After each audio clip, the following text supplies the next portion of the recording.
The Rhodope Mountains, southern Bulgaria. Covering 15,000 square kilometers, this ancient forest is one of the last great wildernesses in Europe. Kiwi hunter Josh James and British chef Matt Tebbett have asked to be dropped deep in these mountains. All right, here we go. Where they'll attempt to survive alone for the next 7 days. Pretty excited about this location. And there is the threat of bears and wolves. I reckon we'll be right. I can run faster than he can. Hey, this place is amazing. Just miles and miles from anywhere. Look at it. Their goal is to make world-class food out of what they can find in this wilderness. I'm really gambling on the fact that this forest is going to offer us so much. This should be a real forager's paradise. The mountains offer forager Matt dozens of wild herbs, mushrooms, and edible plants. For hunter Josh, they're home to wild boar, deer, and mountain goats. With the chopper gone, they're on their own. Wow. Look at this place. Kind of almost like royal hunting ground. To really test themselves, they've brought only basic kit. Got my 55-pound longbow, knife, another knife, bunch of arrows. In here, I've got a poncho in case it gets wet. This is the most important part of the kit. This is my Dutch oven. It's a lot steeper than I thought it was going to be. It is going to be pretty challenging to get onto these animals up here. It's big country. I know, but it's fantastic looking, isn't it? No, I reckon this is going to be a lot more challenging than we thought it was going to be. These valleys are steep and treacherous, but Josh and Matt must find somewhere to shelter near to a source of fresh water. With no map or compass, it's down to Josh to find a place to camp. So is that where we want to head? Down to the river? No, I don't think so. We definitely don't want to be going down that valley, I'd say. I reckon we stay up high in these alpine basins just to avoid all the steep rocky crap. Wow. That's pretty bloody sheer, isn't it? One of these basins will have a creek. Almost 1,000 feet below them is a river, but Josh believes the descent is too steep. Up the valley is a gully where he hopes they'll find a creek for drinking water.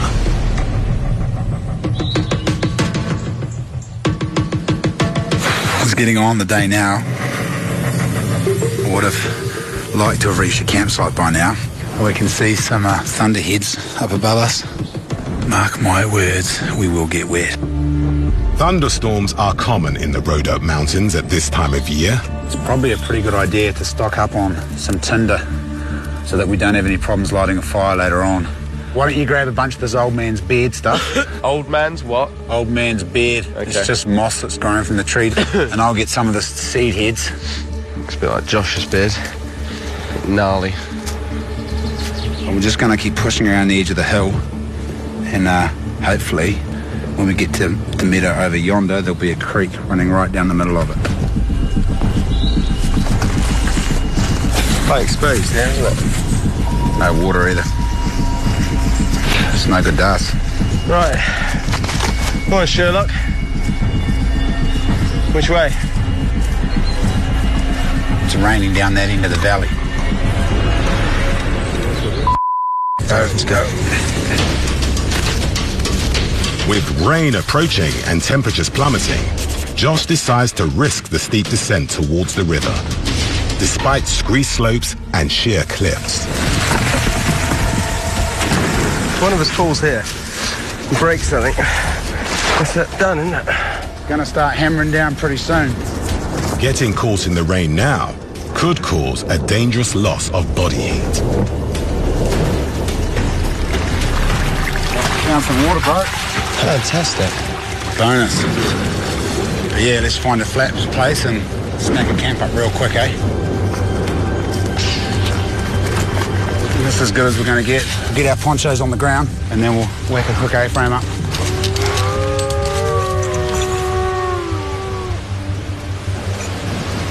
You just hear a wolf howl. Did you hear that? We need need to smack this up pretty quick, mate. Now this whole sort of place is sort of closing in. It was all nice and wide and open and inviting and exciting earlier. Now the whole sort of atmosphere is that much more sort of oppressive. Okay, so here comes the rain, which is not what we want on day one at all. You get under there and I'll fix it. Matt. If this doesn't lift, probably won't be able to light a fire. It's going to be a very, very long, cold and probably miserable night.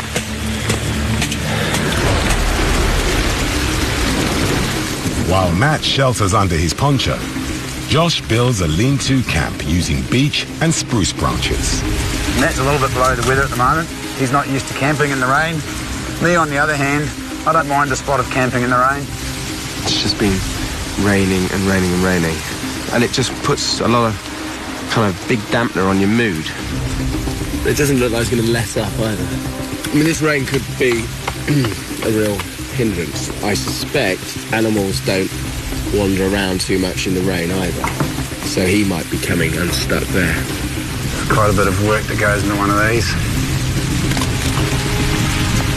What I'm doing now is I'm collecting dead wood that's still standing, that's still on the tree, as it's going to be dry. And we'll light a nice fire. Now that might cheer up Matthew.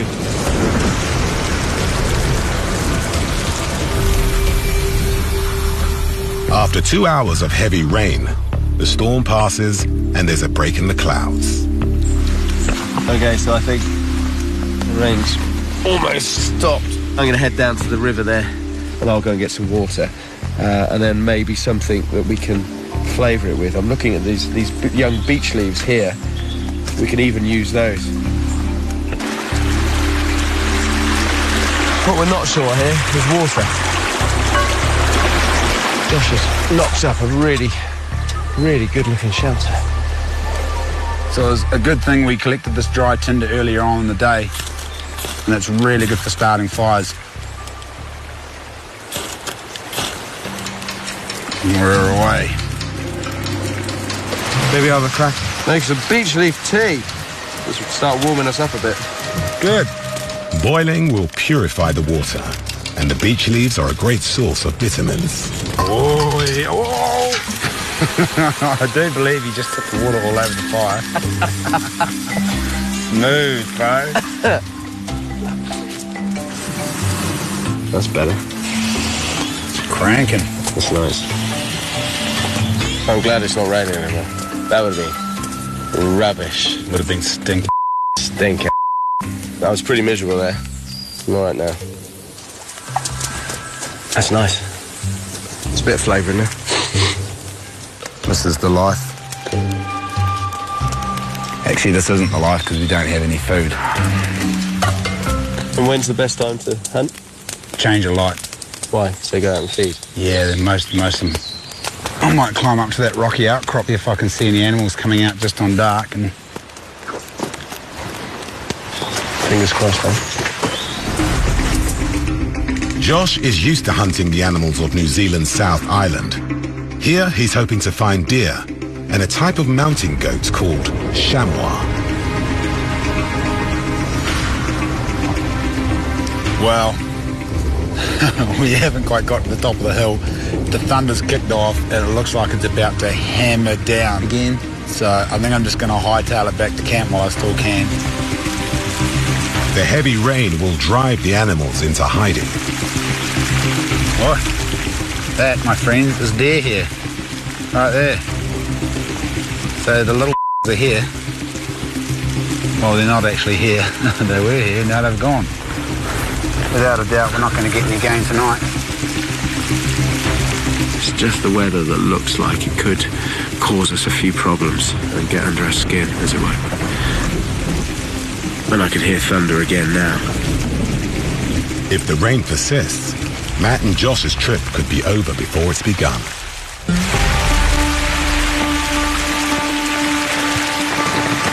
British chef Matt Tebbutt and Kiwi hunter Josh James Raining.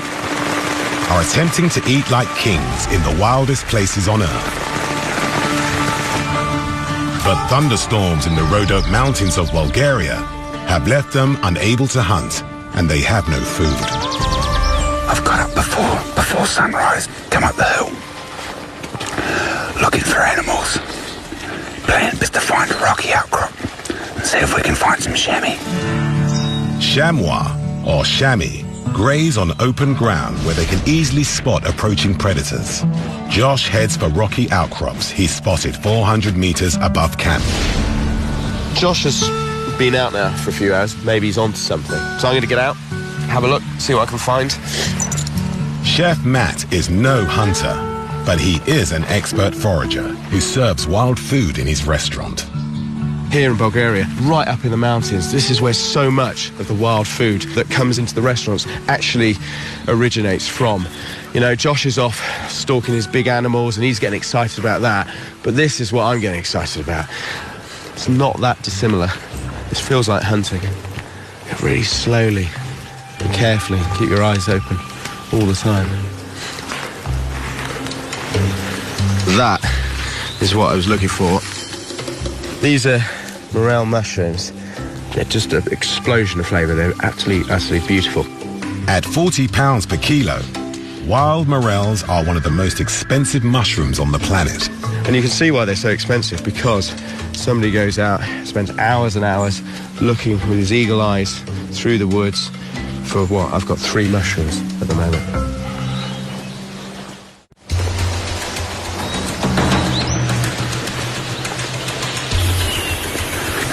Chamois, bedded down in the rocky outcrop. There they are, there's a whole bunch of them.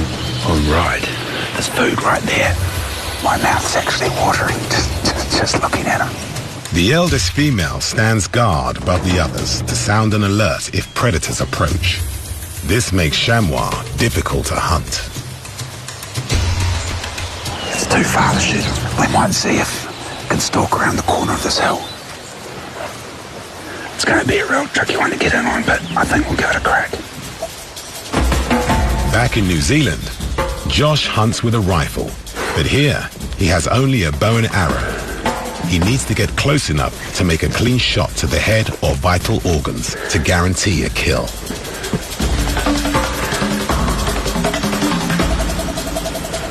All right. We're right where we need to be. I think it feels pretty safe because it's up high on a really high vantage point. Should be able to climb up around and stalk in on it. Taking my shoes off so I can sneak up on them.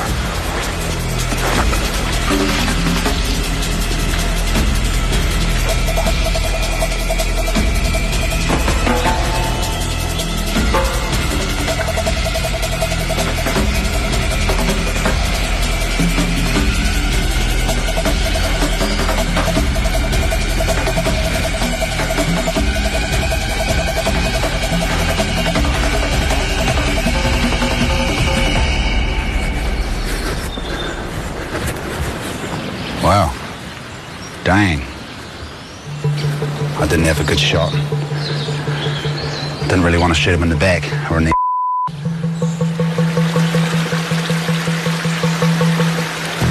Oh my word. I've never seen so much. All this,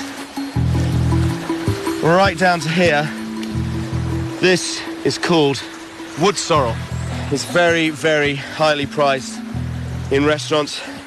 Real kind of zing to it, you know? It's like a little bit sort of lemony. It's also packed with vitamin C.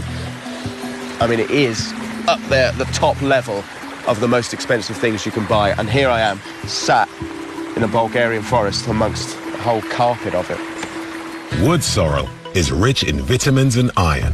It's prized by the world's top chefs as a luxury garnish.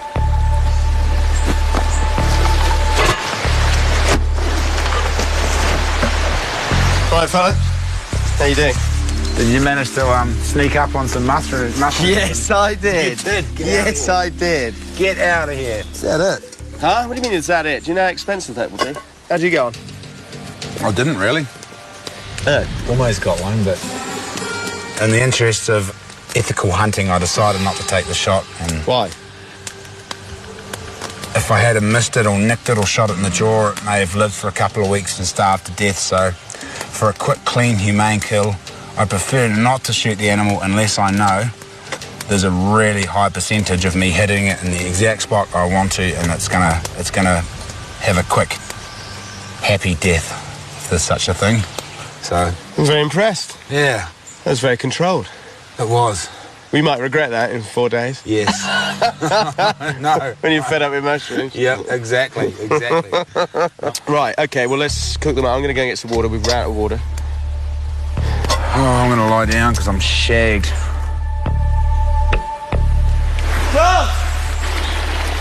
It'd be bloody worth it, mate. I was just sleeping. I think I saw a fish.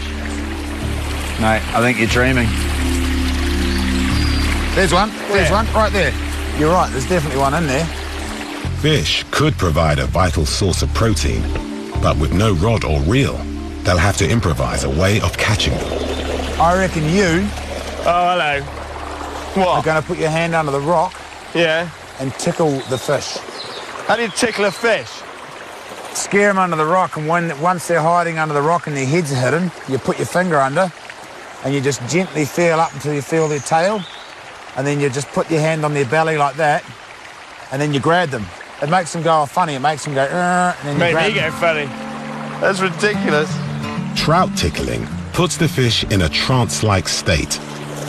They then stay still, making it possible to catch them by hand. I like the way you're making me do this. It's a bit chilly. If you can catch one of those fish, It's quite cold. me and your kids are going to think you're a legend. I don't reckon you're going to catch one. Can you feel any? Days. I don't know what I'm feeling. There's one right. I There's can one feel just it. swam under that rock right underneath your legs. See, right below you. Right there. See him? See him? That's it right there. Shush, shush, shush, shush, shush.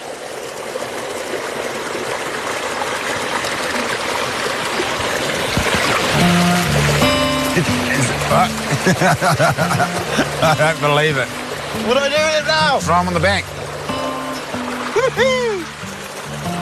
Mate, you going to mount that or what? Put it up on the wall? Is this the first trout you've ever caught? With my hands. All right, go on. Get out of here. Mate, you're a machine. There's another one by your foot. Keep going. We need about 10 more of these things and we're in. In my experience, fish are extremely hard to catch with your hands, and Matt's just haured 2 of them out right in front of me. Unbelievable. Come on, you. I can touch him. Come on, Matt. I can't get it. Tickle him from under the belly. Grab him. Oh, stop around, mate. Why do I'm not the hunter. Why aren't you in there as well? Get up there and catch some more fish, mate. Come Got on, one. you're on a roll. Got it. Oh, get it.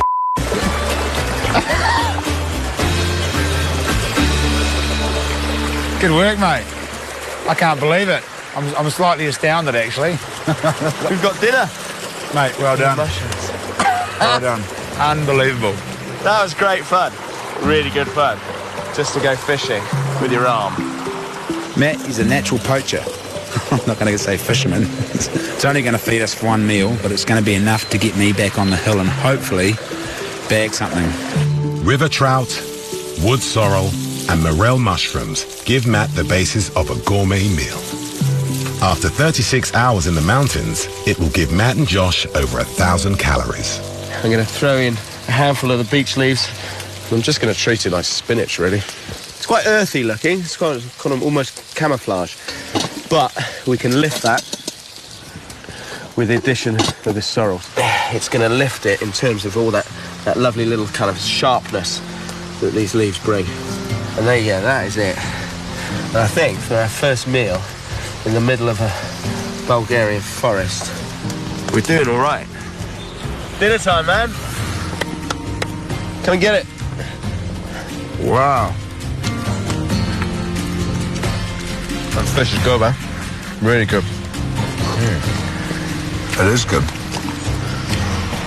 I could eat pots and pots of those mushrooms. So good. They're good, aren't they?